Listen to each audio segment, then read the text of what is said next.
What up? Welcome to Coding Life as podcast. I know it's been a while since we released content, but it's to unforeseeable circumstances. But right now we are back, and we're back stronger than ever, and we're going to give you more information and more builds on what is happening around tech. And of course, now as you can see, we've switched up the podcast process, so we are having a guest with us tonight who is a software engineer, so he'll get to introduce himself. And so welcome. And this is episode 1 of Tech Movers. So of course with me, Michael, episode 1 of Tech Movers. Yes, episode 1 of Tech Movers. You're switching it up from Coding Lifers to Tech Movers. So that was so we had an intro section of the podcast. So now we want to showcase now the people behind what is happening in tech around. So of course with me, Mike, as always, Mike with the mics. So we'll let our guest introduce himself. And I'm just Yako'v. Yako'v with apostrophe. So many call me Russian, think I'm Russian, but the name is of Jewish origin. So I'm Jewish, and I'm also a senior software engineer. I work with a few brands in the country. So I know some of us are curious. We have a curiosity in us. So when exactly did you start to? When did you just realize? Not even the time you started to code. When did you come across? Because I don't know, if in high school I don't think you knew about computer science. So when first did you hear about coding? We could start with your first laptop, because I think most of the devs start with a laptop somewhere or a computer. The first interaction you interacted with the computer. When was it and how was the experience? Funny story. I actually started knowing about computers when I was in Form 1. So back in primary school, I did well in my KCPE, and especially in mathematics. We had a very strict teacher. So my mathematics was perfect. It was exemplary. I think at the time the points I had was the leading points nationwide. So that got me a ticket into computer lab when I got into Form 1 in my high school. So Form 1 with a computer? Into the computer into lab. The computer lab. Into the computer lab. So a teacher walks in, I think first week of admission in Form 1. And then he asks, how many people got 80% in mathematics and above? And almost the entire class raised their hands. 80? Yeah. What school is this? I'm a bit curious, because if everyone in class... you know these schools in some provinces, and they are not known, but they are really performing well. And actually I think this year they were leading in the Nyanza region, but they are not known. It's called Orero Boys High School. Big up to all Orerians. So the rumors. Google the name. They're very. It's a performing school. So the teacher walks in. Guys with the 80% and above, everyone raises their hands. Goes to 82, everyone raises their hand. 83, a number drops, and 84, a number drops. 85, a number drops. 86, we are left a few guys, and we were selected about 10. I think we were about 10, then all the streams of 86 and above. And we were guided to a computer lab, and we were told you're going to study computer studies and you're going to drop agriculture. So that's when I started interacting with computers. And I was from a very local primary school, so I hadn't seen computers except when I was doing a few paper printing in preparation to my admission. And I got really curious. But funny enough, I had a dream of becoming a software engineer before I even got into that computer lab. So that was the first time I interacted with the computer. I think they were Windows 98. They're called the cathode ray oscilloscope. technology. Yeah. That's then. But again, we didn't have teachers at the school. I think we were just starting, so we didn't really do it seriously. And at the end of my Form 1, I was really good at typing, and that's the only thing I think I learned then. I think I was even we usually did some competition in typing, and end of Form 1 I could blind type. Type without looking at the keys. Yeah. That's super genius. You're skillful in many things. Yeah. So, I out of curiosity, so the rumors around those guys in Nyanza being smart, because now I'm trying to like wrap around the fact that everyone had above 80. I'm pulling up, trying to drill down. Mathematics. So usually there's this rumor that people around Nyanza are very smart, which I think it's true. Based on that analogy and based on that experience that you had at the time. Yeah. So you transitioned from high school now. That's why you from high school is when I started your first interacting experience with the computers. So you already had, before you even interacted with the computer, you already had that you wanted to be a software engineer. Exactly. Since then. Yes. So you already knew what you wanted to do. Yes, so I had two choices. A software engineer, electrical engineer. And that stuck until I finished my Form 4. And even when I finished my Form 4s, I didn't drop. My still dream was being a software engineer. Software engineer. Okay. Yes. There's also this question of before you do something, Yeah. you must have seen someone doing it. So where did you know? When did you come up with the name software engineer? Where did you get the name? Yeah. Or is there a person who inspired you to do software engineering? Is there a role model? No, I wasn't really much exposed at primary school.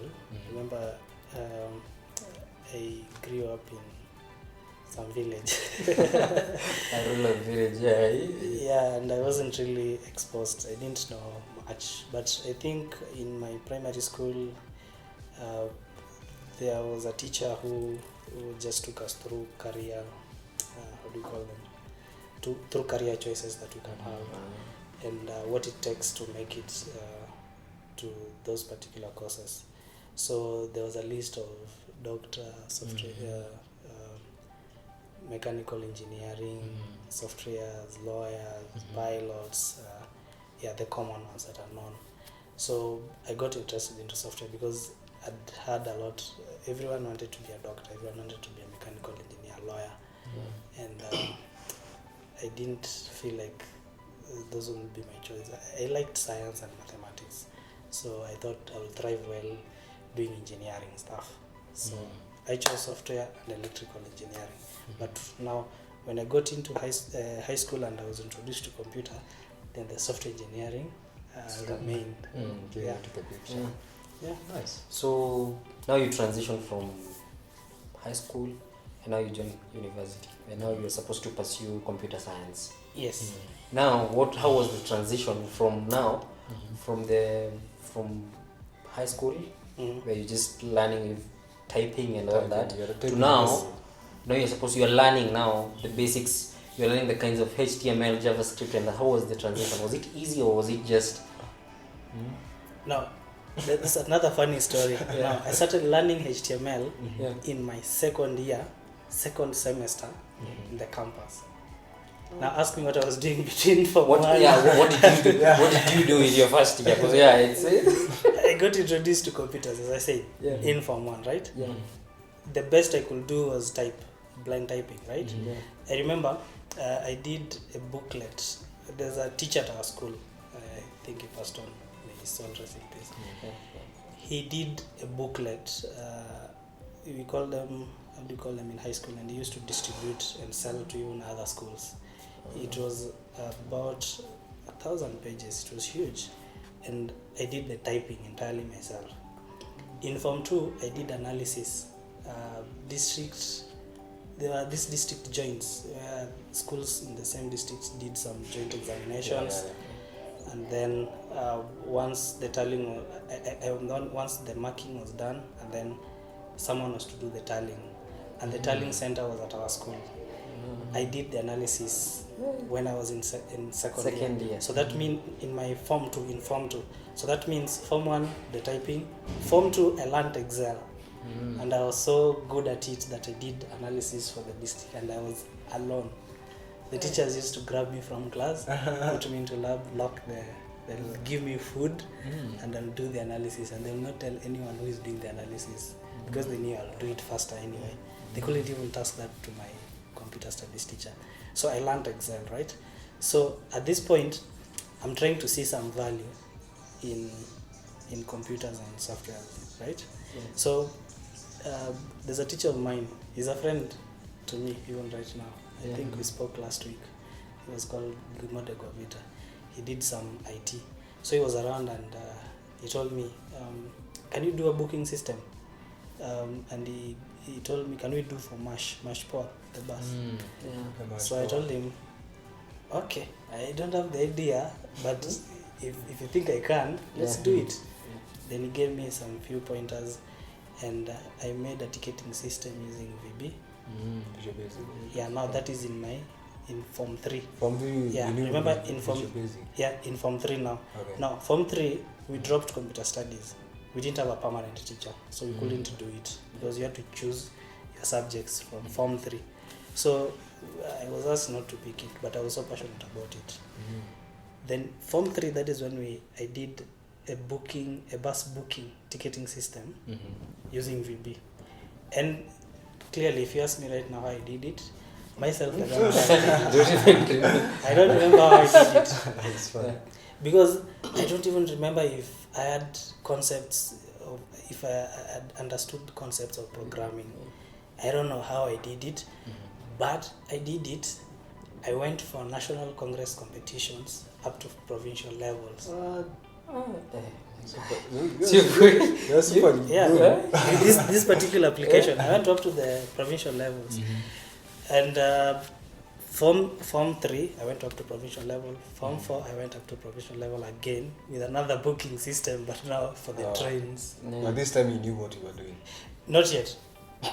I was replicating the same thing I did before. So just know the idea of, yes, I need a form here, right? What are the inputs? We need to pick the customer's name. We need to pick the customer's phone. All those details, yes. So how do I create an input using Visual Basic from the Google? I pick that, put it there, right? Now I create my form. Then I know very well I need to submit this form. That means I need to click some button. So I get how do I create a button using Visual Basic. And then once I put it there, then I now ask myself, when I click this button, there's some communication needs to happen. You need to save this data somewhere. How do I do it? I get into the Google stuff, and I was with my friend, and he was helping a lot to do this. And my friend was a year behind me. And we could just do stuff, and we did. We created forms, buttons submitted the inputs, and we did it. The application was working. Nice. And we had one day, the following day, we were supposed to go for the provincial levels, and our application crashed. That's the day I remember. We slept in that computer lab the whole day, the whole night. We slept there. Just building there. So we fixing. Actually, what happened is our application crashed. Right now, instead of finding why it's crashing, we didn't do that. We created a new one overnight. Back then, we couldn't figure out. We never knew if GitHub existed. GitHub. We didn't know. When I discovered GitHub, I know most of you will laugh about it, but I discovered GitHub way later. Then we used to carry files in a flash and transfer, and then we make sure that the environment is perfect, and then we just run it. So from there, my Form 4, I got so stubborn. I used to visit computer lab until the teacher stopped me from going to computer lab because it was affecting my performance at school. So I stopped going to computer lab when I was in Form 4 after the Science Congress competitions. Then now after that I went to campus. In campus I was so unlucky. I was so unlucky. Yeah, so I applied for software engineering, electrical engineering. Software engineering I applied at for KU and computer science at Yako'v and electrical engineering at Nairobi. But I was not lucky enough to get the exact points to get to those schools. So now I had to do a reapplication. So I missed electrical engineering, I missed software engineering, and I missed computer science. So this means you must wait for the next thing. Yes, so if you missed whatever you applied at the beginning, you do a reapplication. Not wait for the next intake, but just reapply. Oh, okay. So you had to go and choose other courses. There was that chance. So the second chance, I think at the time, people used to go physically. And also at the time, they introduced, how do you call this site? So they introduced a way that you could make the application online. Yes. And where now, first of all, I've missed the courses I applied for. Secondly, at the time when you needed to apply, I was in a very remote place. Remember, I was good in mathematics. That carried on through high school. So there's a teacher of mine who was transferred from that school to become a principal at a school around Narok region, in a very interior place, very remote place. So when I finished my Form 4, that teacher used to teach mathematics. He called me so that I be assisting him in teaching mathematics, especially Form 4, because he was a principal, so he had a lot of duties outside the school. So I could be there, help students revise, push a bit of the syllabus and all that. So at the time, it got me when I was in that place, and internet was nowhere to be found. So I really struggled to do my application, and I think there was a deadline, and I was not lucky. I missed the deadline just because of internet. So every time I applied, so I missed the deadline. Then I don't know, I was lucky later. They wrote an email to me specifically that they've given me another 24-hour window to make application. Now I told myself, man, look for a place where there's internet. So I left that place and went to around Narok town where I could get good network. Then when I got to the sites, the courses that were available, you know what I'm doing right now? Cooking. The courses that you don't get. There was that question I wanted to ask, but you have mentioned it, but you're coming to that. So the courses were like arid and semi-arid, I don't know what. There's some names that I couldn't really understand what, as in even the career path when you do such courses. So, but then I kept on scrolling. I couldn't get any course in any university that I dreamt of, like Nairobi, KU, Yako'v. So the list I had were the universities of, for example, Northeastern's University, there's a Kitu University, these small schools, Narok, Masai Mara, and to make it worse, the courses that were available were unknown to me. I didn't know what those courses were all about. But then I kept scrolling, and lucky enough, I got a course, computer science, and the university was Laikipia University. But it wasn't Laikipia University. It was Laikipia University College, Constituent University of Egerton. Then I said, I don't know where this university is. What I know about Laikipia is the bandits. I read a lot about bandits in Laikipia and Baragoi. Yeah, so since it was computer science, that's my dream. So I just had to select that.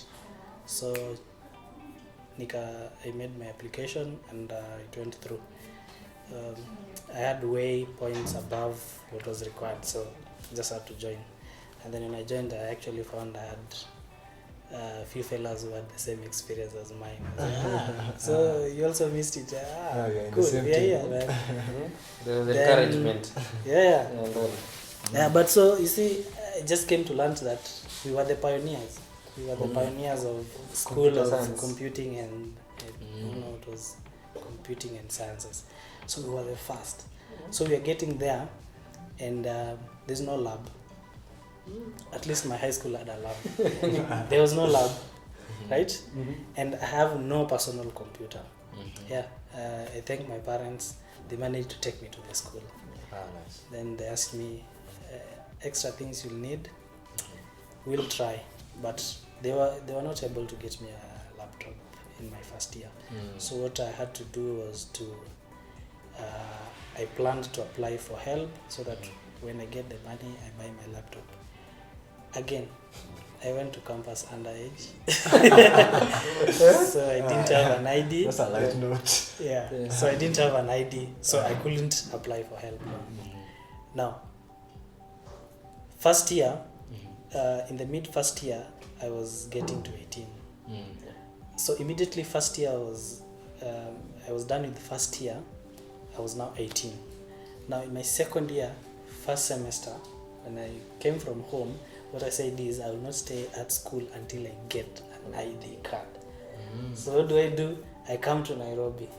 First time in Nairobi. Yes, first time when not first time in Nairobi, but first time when I'm coming alone. The previous one I used to walk with my dad, and yeah. So first time coming to Nairobi alone.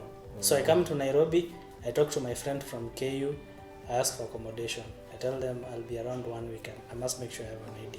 So I ended up staying around KU for two weeks, and I used to walk to, how do you call it, an SSF building.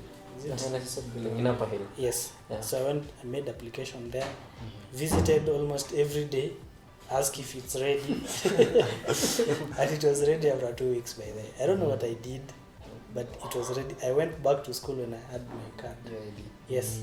And then the first thing, immediately I came from Nairobi, I went to Nyahururu, went to Cooperative Bank, made an application for my year account, went and applied for my help.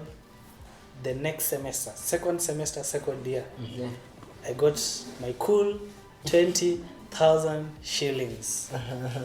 Yeah, from the GOK. Yes, How from the did you spend GOK. Yeah. 20 G's all went to my first HP. Is it HP 350 watt? Yeah, it was a heavy A big HP, one. and it was a second hand. It was so huge, and it's second hand, and it had a faulty battery, so I had to be connected. So it's a desktop. Yeah, I had to be connected all the time to use. 20,000 extra. Yes. Not a laptop. Yeah. So And the very day I acquired it, is the very day I started writing my HTML elements. Yeah. So what is that one thing you wrote while at campus and you were like, wow, this I need this to be is in it. this field. I'm in the Yeah, right field. this I'm actually in the right. Is I'm it doing the right thing. HTML? Is it like a page? Is it a blog? It was just a page.